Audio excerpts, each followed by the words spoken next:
একটি মহল সরকারের উন্নয়নকে প্রশ্নবিদ্ধ করার চেষ্টা করছে সংসদে প্রধানমন্ত্রী। জনগণের আস্থা থাকায় তোয়াক্কা না করায় প্রত্যয়। পাইলট অসীমের বাড়িতে চলছে মাতম, শোক জানিয়েছেন প্রধানমন্ত্রী। মানিকগঞ্জে শায়িত হবেন চিরনিদ্রায়। আড়িয়াল খাঁ নদের ভাঙন ঠেকাতে মাদারীপুরে নির্মিত হচ্ছে বেড়িবাঁধ। সুবিধা পাবেন ভাঙন কবলিত 5 লাখেরও বেশি মানুষ।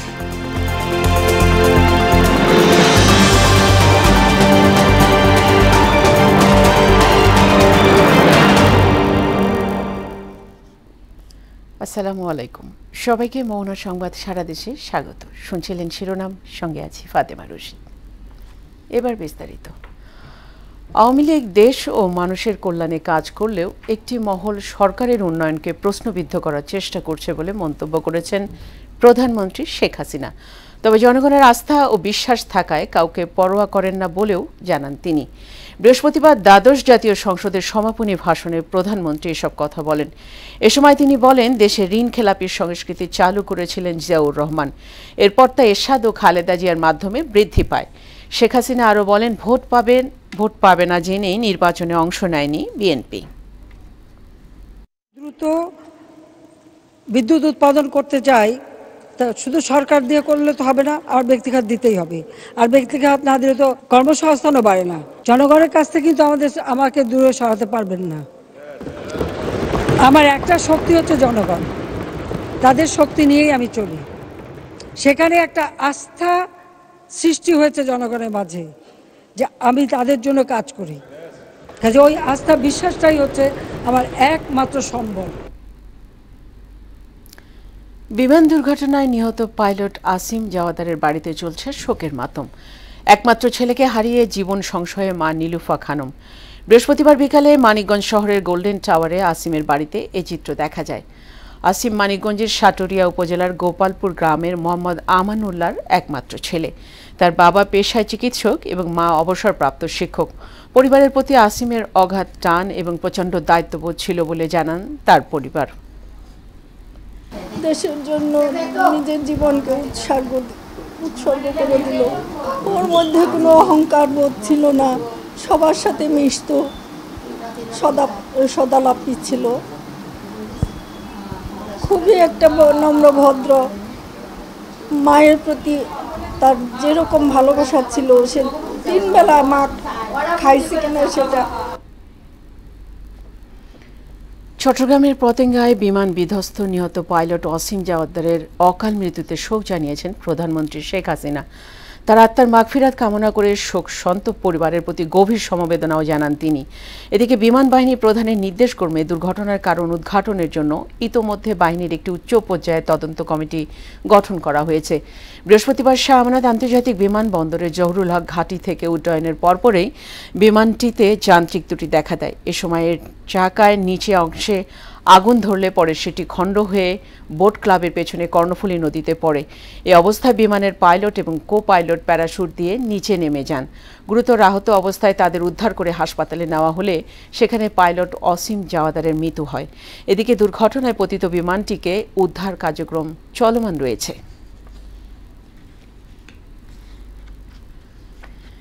এদিকে হবিগঞ্জের বানিয়াচঙ্গে সিএনজি অটোরিকশা স্ট্যান্ডে আধিপত্য বিস্তারকে কেন্দ্র করে দুই পক্ষের সংঘর্ষে 4 জন নিহত হয়েছেন। এ সময় বাড়িঘরে ব্যাপক লুটপাট ও ভাঙচুর করা হয়। সংঘর্ষে আরও অন্তত 50 জন আহত হয়েছেন। তাদেরকে সদর আধুনিক হাসপাতালে চিকিৎসা দেওয়া হয়েছে।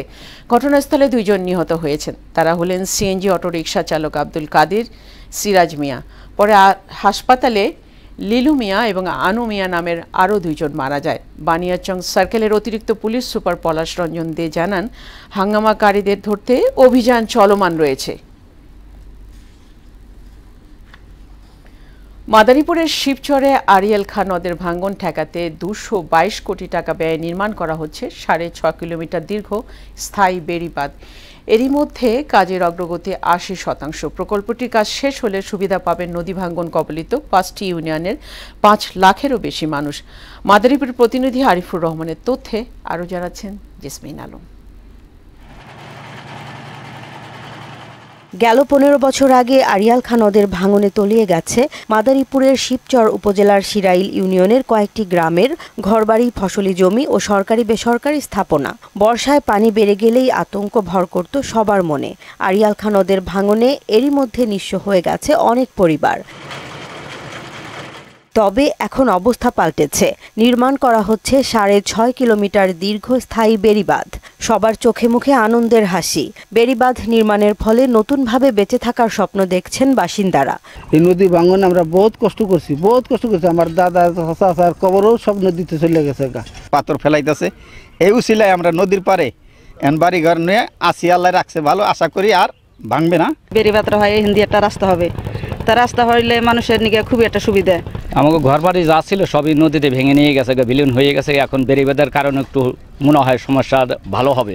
কাজের গুণগত মান ঠিক করে প্রকল্পটি এগিয়ে নিয়ে যাওয়ার কথা জানিয়েছে ঠিকাদারি প্রতিষ্ঠান। কষ্ট পরিমাণে ভালো বলে আমরা মনে করি। এখনো পর্যন্ত ট্যাক্স ফোর্স কাউন্ট করে প্রত্যেকটা তাদের তো পছন্দনীয় ব্লক টেস্টে পাঠানো হয় সোজাসুজি, সেখান থেকে ব্লক টেস্ট করে রিপোর্ট আমাদেরকে দেওয়া হয়। প্রকল্পটির কাজ শেষ হলে সুবিধা পাবেন বহেরাতলা, শিরোয়াইল, নিখলি, দত্তপাড়া ও সন্ন্যাসীরচর ইউনিয়নের হাজারো মানুষ। যখন এই কাজটা পুরোপুরি শেষ হয়ে যাবে, যে এখানে তীব্র যেহেতু ভাঙন ছিল আর কি, মানুষজন এক পার থেকে আরেক পারে বুক করতো আর কি, যে এই পাশে ভাঙলে ওই পাশে চলে যেত। এখন যেহেতু স্থায়ী প্রতিরক্ষা বাঁধ হয়ে গেছে আর কি, সেক্ষেত্রে মানুষজনের আর রিলোকেট করা লাগবে না এবং আশেপাশের যে সব সরকারি সম্পত্তি আছে, ব্যক্তি মালিকানাধীন সম্পত্তি আছে, এগুলো রক্ষা পাবে। 2020 সালের জানুয়ারিতে শুরু হওয়া প্রকল্পের কাজ 2025 সালের জুনে শেষ হওয়ার কথা রয়েছে। জেসমিন আলম, মোহনা সংবাদ। এ নিয়ে আরও জানাতে মাদারীপুরের প্রকল্প এলাকা থেকে সরাসরি যোগ দিচ্ছেন সহকর্মী আরিফুর রহমান। আরিফ, প্রকল্পের কাজের গতি কেমন দেখছেন, কি বলছেন সংশ্লিষ্টরা?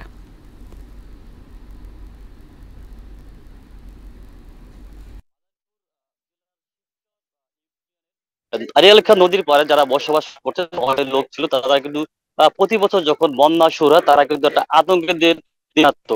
আর যখনই বন্যা শুরু হতো, সেই বন্যার কারণে কিন্তু তাদের ঘর বাড়ি সরকারি যে স্থাপনা ছিল সবই কিন্তু ভেঙে নদীর গর্ভে বিলীন হয়ে যেত। সাথে যেই তাদের কি ফসলি জমি কিন্তু তারা নদী ভাঙায় বিলীন হয়ে যেত, যাতে এরপরে তারা কিন্তু ওই ফসল চাষাবাদ করে খেতে পারতো না।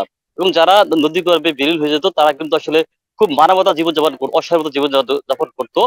এরই উদ্যোগ হিসাবে এই নদী ভাঙন বন্ধ করার জন্য নৌবাহিনীর তত্ত্বাবধানে প্রায় 222 কোটি টাকা অর্থায়নে প্রায় 6.5 কিলোমিটার বেড়িবাঁধ শুরু করে শিবচর উপজেলা শিরোয়ার ইউনিয়নের উপর দেয়া।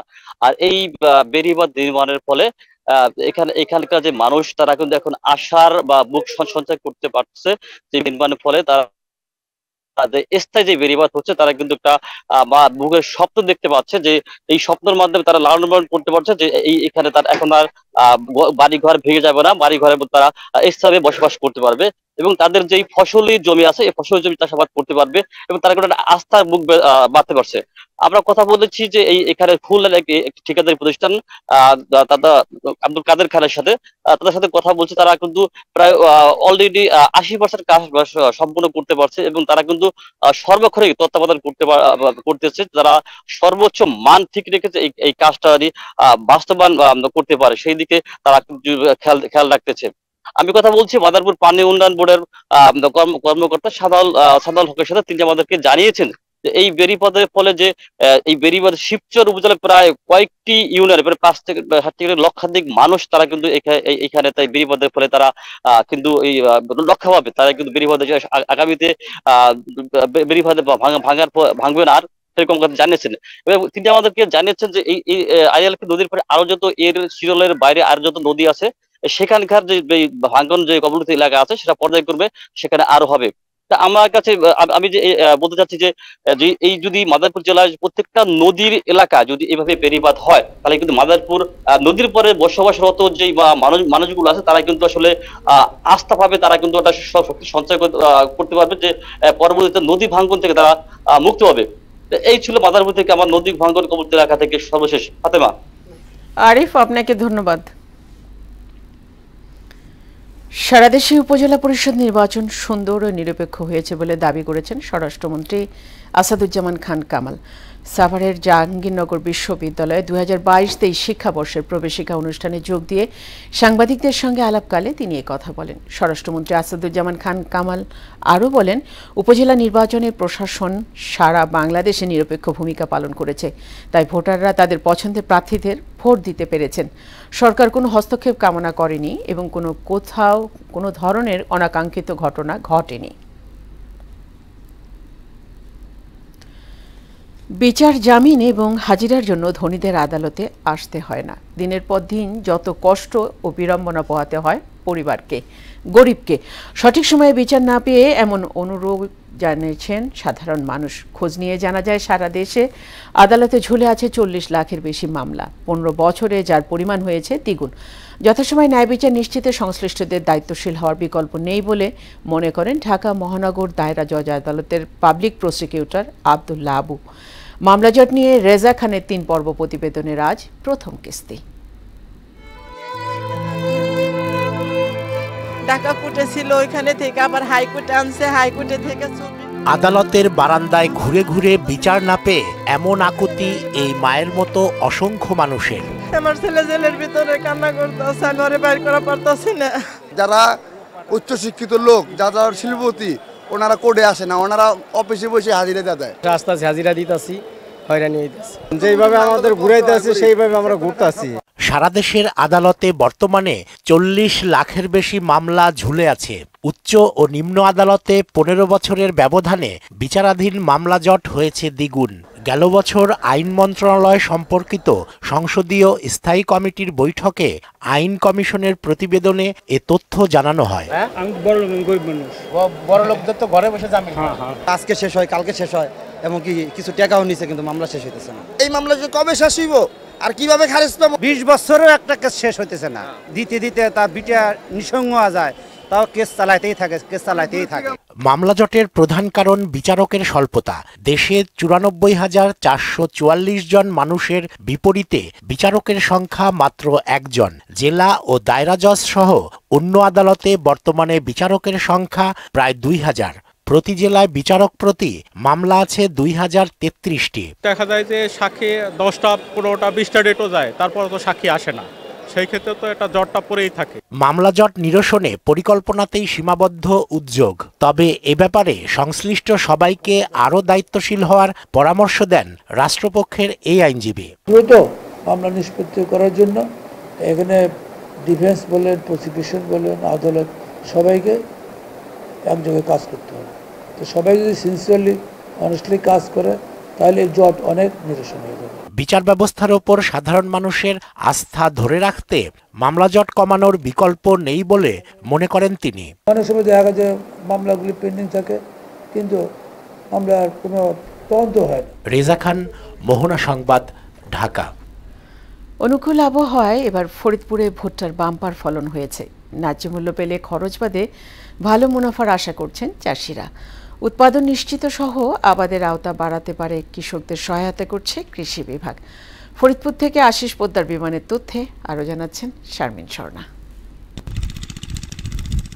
ফরিদপুরে এবার 6000 হেক্টরের বেশি জমিতে ভুট্টা চাষ হয়েছে। পদ্মা নদী বেষ্টিত সদর উপজেলার ডিগ্রির চর, নর্থ চ্যানেল ও চর মাধবদিয়া ইউনিয়নের বিস্তীর্ণ এলাকায় ভুট্টা সংগ্রহ ও মাড়াই কাজে ব্যস্ত রয়েছেন চাষিরা। এখন বর্তমান খুব ভালো ফসল দিতেছি। ভুট্টা আল্লাহ ফলন খারাপ হয় না। এবার কৃষি কাজ করে খুব ভালো আছি। আগে কোনো কিছু হইতো না, জোর জঙ্গল আসলো, এই সাফ করে মোটামুটি সরকারি সহযোগিতায় আমরা বর্তমান খুব ভালো আছি। আবহাওয়া অনুকূলে থাকায় এবার ফলন হয়েছে আশাতীত। উৎপাদন লক্ষ্যমাত্রা ধরা হয়েছে ৬২,৫০০ মেট্রিক টন। এই চরে আগে কিছু হইতো না, কোনো ফসল আবাদ হইতো না। এই 3 থেকে 4 বছর ধরে আমরা 2টা আবাদ করি। একটা হলো ভুট্টার আবাদ। আগে তো মনে করেন কিছুই হইতো না, এখন আর কি বছরে যায় 2-3 বার ফসল বোনা যায় বাদাম টাদাম দিয়ে। কৃষি বিভাগের তথ্য মতে জেলায় লক্ষ্যমাত্রার দ্বিগুণেরও বেশি জমিতে ভুট্টা চাষ হয়েছে। 1 বিঘা জমিতে মাত্র 12 থেকে 15 হাজার টাকা খরচ করলে হয়, কিন্তু সেখান থেকে কৃষক প্রায় 40,000 টাকা লাভ করতে পারে। কৃষকের সবকিছু নিশ্চয়তা যেখানে সে পায়, সেই ফসলটা সে কৃষকের মার্কেট যেটা মানে যেটা মূল্য, যেটা মানে দানার মূল্য, এটাতে কৃষক খুব স্বাচ্ছন্দ্য বোধ করে। রবি মৌসুমে প্রায় আমাদের আপনার 6100 একটু বেশি ভুট্টা আবাদ হয়েছে। আমাদের যেখানে লক্ষ্যমাত্রা ছিল 3-3.5 হেক্টর মতো, তো সেখানে আপনি শুধু প্রায় 200 কোটি টাকার মতো ভুট্টি চলে গেছিলেন শুধু খালি দানাটার মতো। প্রতি হেক্টর জমিতে 10 টন পর্যন্ত ফলন হয়েছে বলে জানায় কৃষি বিভাগ। শারমিন স্বর্ণা, মোহনা সংবাদ। এবার বিভিন্ন জেলা উপজেলায় অনুষ্ঠিত সভা সমাবেশ সহ নানা বিষয়ে প্রতিনিধিদের তথ্যে টেস্ট রিপোর্ট। রংপুরে শ্যামাসুন্দরী খাল সচল রাখার উদ্দেশ্যে খাল পরিষ্কার এবং জনসচেতনতামূলক কার্যক্রম আয়োজনের লক্ষ্যে রংপুর সিটি কর্পোরেশন সম্মেলন কক্ষে এক সংবাদ সম্মেলনের আয়োজন করেন মেয়র মোস্তাফিজুর রহমান মোস্তফা। ঝালকাঠির রাজাপুরে ইলিশ সম্পদ উন্নয়ন ও ব্যবস্থাপনা প্রকল্পের আওতায় বিকল্প কর্মসংস্থান সৃষ্টিতে মৎস্যজীবীদের মাঝে বকনাবাছুর বিতরণ করা হয়েছে। বান্দরবানের সদর উপজেলার বিভিন্ন এলাকার ক্ষুদ্র ও প্রান্তিক কৃষকদের মাঝে বিনামূল্যে বীজ ও রাসায়নিক সার বিতরণ করা হয়েছে। সভায় প্রধান অতিথি হিসেবে উপস্থিত ছিলেন সংসদ সদস্য বীর বাহাদুর উষয় সিং। সুনামগঞ্জের দিরাই উপজেলার করিমপুর ইউনিয়নের উত্তর চান্দপুর সরকারি প্রাথমিক বিদ্যালয়ের কর্তৃপক্ষ ও ছাত্রছাত্রীদের আয়োজনে প্রতিষ্ঠানের সহকারী শিক্ষিকা লিপিকা দস্তিদারের বিদায় সংবর্ধনা উপলক্ষে এক আলোচনা সভা অনুষ্ঠিত হয়েছে। খাগড়াছড়ির মাটিরাঙ্গা সেনাজোন কর্তৃক জনসাধারণের মাঝে মানবিক সহায়তা সহ বিভিন্ন উন্নয়নমূলক কর্মকাণ্ডের উদ্বোধন করা হয়েছে। নোয়াখালীর হাতিয়ায় জাতীয় পুষ্টি সপ্তাহের উদ্বোধন ও আলোচনা সভা অনুষ্ঠিত হয়েছে। এতে সভাপতিত্ব করেন উপজেলা নির্বাহী কর্মকর্তা শুভাশিস চাকমা। ফরিদপুরে জাতীয় পুষ্টি সপ্তাহ উদ্বোধন করা হয়েছে। পুষ্টি সপ্তাহের উদ্বোধন করেন জেলা প্রশাসক মোহাম্মদ কামরুল আহসান তালুকদার। রংপুরের পীরগঞ্জ ফতেপুরে বিশিষ্ট পরমাণু বিজ্ঞানী ও প্রধানমন্ত্রী শেখ হাসিনার প্রয়াত স্বামী ডক্টর এম.এ. ওয়াজেদ মিয়ার 15তম মৃত্যুবার্ষিকী পালিত হয়েছে। খাগড়াছড়ি সরকারি কলেজের শিক্ষার্থীদের নিয়ে মাদকের বিরুদ্ধে সচেতনতা বৃদ্ধির লক্ষ্যে আলোচনা সভা অনুষ্ঠিত হয়েছে। এতে প্রধান অতিথির বক্তব্য রাখেন জেলা প্রশাসক মোহাম্মদ শহীদুজ্জামান। কক্সবাজারে মৎস্য অধিদপ্তর ও ফিশ ওয়ার্ল্ডের আয়োজনে ইকোফিশ 2 প্রকল্পের 5ম বছরের কর্ম পরিকল্পনা বিষয়ক কর্মশালা অনুষ্ঠিত হয়েছে। এতে প্রধান অতিথি ছিলেন বাংলাদেশ মৎস্য অধিদপ্তরের মহাপরিচালক সৈয়দ মোহাম্মদ আলমগীর। মাদারীপুর পল্লী বিদ্যুৎ সমিতির কর্মকর্তা ও কর্মচারীরা 12 দফা দাবি আদায়ের জন্য বিদ্যুৎ সচল রেখে অফিসিয়াল কর্মবিরতি ও বিক্ষোভ সমাবেশ করেছে। চুয়াডাঙ্গায় জাতীয় থ্যালাসেমিয়া সার্ভে 2024 প্রকল্পের কার্যক্রম সফলভাবে বাস্তবায়নের লক্ষ্যে জেলা জরিপ কমিটির অবহিতকরণ ও মতবিনিময় সভা অনুষ্ঠিত হয়েছে। এ সভায় উপস্থিত ছিলেন জেলা প্রশাসক ডক্টর কিচিঞ্জার চাকমা। জামালপুরে পল্লী বিদ্যুৎ সমিতির কর্মকর্তা ও কর্মচারীদের চুক্তিভিত্তিক নিয়োগ বাতিল করে স্থায়ী নিয়োগ সহ বিভিন্ন দাবিতে কর্মবিরতি পালিত হয়েছে। গাজীপুর টঙ্গীতে টিডিএইচ সরকারি প্রাথমিক বিদ্যালয় স্থানীয় ব্যক্তিবর্গ, সুশীল সমাজ ও কর্মজীবী নারীদের সাথে মতবিনিময় সভা আয়োজন করে। নাটোরে নিরাপদ আম ও লিচু আহরণ, সংরক্ষণ ও বাজারজাতকরণে প্রস্তুতিমূলক সভা অনুষ্ঠিত হয়েছে। এতে সভাপতিত্ব করেন জেলা প্রশাসক আবু নাসের ভূঁইয়া। আফরিন পপি, মোহনা সংবাদ। বাংলাদেশের নারী ফুটবল দল সহ সব দলেরই খেলোয়াড়রা বর্তমানে ভালো খেলছেন বলে মন্তব্য করেছেন যুব ও ক্রীড়ামন্ত্রী নাজমুল হাসান পাপন। সাভারে শেখ হাসিনা জাতীয় যুব উন্নয়ন ইনস্টিটিউটে যুব মতবিনিময় সভায় যোগ দিয়ে তিনি কথা বলেন। যুব ও ক্রীড়ামন্ত্রী এ সময় আরও বলেন, ভালো খেলোয়াড় তৈরি করে বিশ্বকাপে ভালো খেলতে হবে। শেখ হাসিনার সরকার উন্নয়ন বান্ধব সরকার। এ সরকারের সময় দেশে যুব সমাজের অনেকের চাকরি হয়েছে বলেও তিনি বলেন। এ সময় যুব এবং ক্রীড়া মন্ত্রণালয়ের সচিব মহিউদ্দিন আহমেদ সহ আরও অনেকে উপস্থিত ছিলেন। এখন সব বলতে পারছি না, কারণ আসলে স্কোয়াডটা কী হবে তাও জানি না।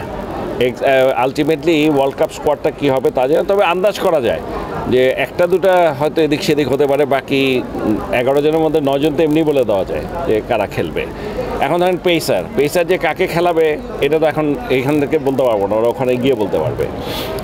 সো জিম্বাবুয়ের সাথে খেলাটা যদি আমি বলি, দেখেছি আমাদের ওপেনিং স্পেলগুলো যে বোলিংয়ে যেটা করেছে খুবই ভালো লেগেছে।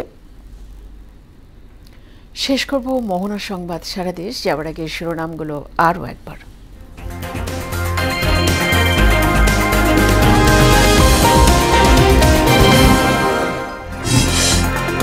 একটি মহল সরকারের উন্নয়নকে প্রশ্নবিদ্ধ করার চেষ্টা করছে। সংসদে প্রধানমন্ত্রী জনগণের আস্থা থাকায় তোয়াক্কা না করার প্রত্যয়। পাইলট আসিমের বাড়িতে চলছে মাতম, শোক জানিয়েছেন প্রধানমন্ত্রী। মানিকগঞ্জেই শায়িত হবেন চিরনিদ্রায়। এবং আড়িয়াল খাঁ নদের ভাঙন ঠেকাতে মাদারীপুরে নির্মিত হচ্ছে বেড়ি বাঁধ। সুবিধা পাবেন ভাঙন কবলিত 5 লাখেরও বেশি মানুষ।